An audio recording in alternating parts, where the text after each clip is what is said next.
Hello everyone, कैसे हो आप सभी। आज हम बात करेंगे कि तनाव कैसे कम करें।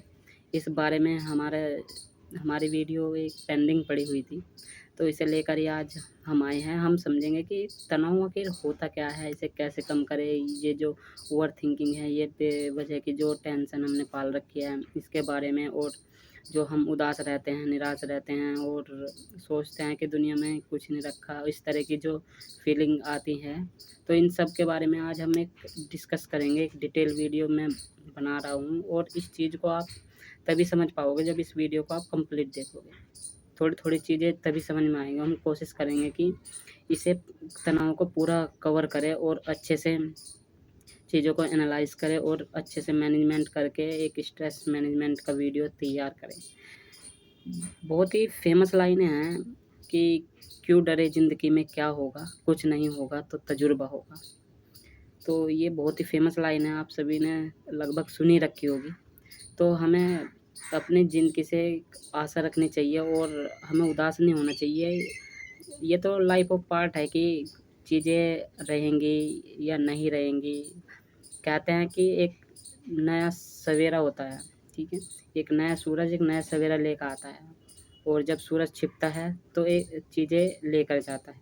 तो ये तो पार्ट ऑफ लाइफ है, ऐसे तो चीज़ें चलती रहेंगी। तो ऐसे इस तरीके से हम पूरा इसे कवर करेंगे कि तनाव को कैसे हम कम कर सकते हैं। पूरी कोशिश करूँगा कि मैं अपने पूरे एफ़र्ट्स लगाऊँगा कि इस तरीके से जो भी ये चीज़ें हैं हमें नुकसान देती हैं इंटरनली और एक्सटर्नली। एक्सटर्नली तो ये चीज़ें काफ़ी कम नुकसान करती हैं, पर लेकिन ये इंटरनली काफ़ी इम्पैक्ट डालती हैं ये चीज़ें। हम अंदर से दुखी होते हैं, टूटे हुए होते हैं और काम का प्रेशर, हमारी माइंड का प्रेशर, जो हम सोचते हैं इतने ये करना वो करना, इस तरीके से एक दिन में ही हम इतने सारे प्लान बनाते हैं और उनका एग्जीक्यूशन नहीं करते हैं, तो तब ये चीज़ें हमें घेरती हैं इस तरीके से।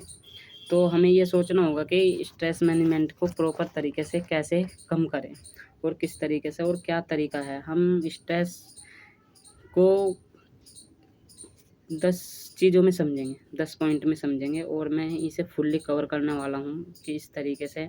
तो आप अच्छे से देखिए, उस चीज़ों को बताइए और मुझे भी बताइए कि मुझे और क्या ऐड ऑन करना है और किस तरीके से चीज़ें चाहिए, आपको अच्छा लगे या नहीं लगे। तो ये चीज़ें आप देख लें। तो हम बात करते हैं स्ट्रेस कैसे कम करें, तनाव कैसे कम करें। और मैं इसके लिए माफ़ी चाहूँगा, जो बैकग्राउंड साउंड है मैं जो आ रही है, तो आज आज फिर बारिश हो रही है, बारिश का मौसम चल रहा है, तो इसलिए ये सुनाई दे रही है और चिड़िया-विड़िया चहक रही है, ये तो अच्छी बात है। चलो, एक नेचर है, नेचर के साथ ही हम चलते हैं और चीज़ों को मैनेज करते हैं। यहाँ भी हमें मैनेज करना होगा, ठीक है। तो चलते हैं, वीडियो को शुरू करते हैं। और कबीर के कुछ लाइनें हैं, बहुत ही फेमस कोट है। कबीर कहते हैं कि धीरे धीरे रे बना, धीरे सब कुछ होए, माली सींचे सो घड़ा, ऋतु आए तब फल होए। ठीक है, आपको ये उपदेश लग रहे हो, पर लेकिन ये मैं रियलिटी पे बात करूँगा सारी चीज़ों पे। कोई उपदेश थोपने थापने वाली बात नहीं, बिल्कुल होने की। तो हम उपदेश की कोई यहाँ पे कोई जगह नहीं है। तो हम चीज़ों को नॉर्मली, जो रियलिटी है, रियलिटी बेस पे हमेशा एक वैल्यू पर्पज़ से ये चीज़ें चलेंगी। कोई उपदेश नहीं चलना है किस तरीके से, कोई कुछ ऐसे कुछ होने वाला नहीं। चीज़ें थोपी जा रही है, ऐसा कुछ नहीं है। अगर ये चीज़ें थोपी गई फिर भी तनाव आ जाएगा। तो हम काम ही ये कर रहे हैं कि तनाव कैसे कम करें, तो ये चीज़ें मैं नहीं करूँगा, ठीक है। तो ये लाइनें हमें बताती हैं कि धीरे धीरे रे बना, धीरे सब कुछ होए, माली सींचे सो घड़ा, ऋतु आए तब फल होए। तो कबीर की लाइनें बताते हैं कि धीरे धीरे से ही सब कुछ होता है, ठीक है। माली सब 100 घड़ा पानी घेरता है किसी पौधे को, तब जाके वो पेड़ बनता है।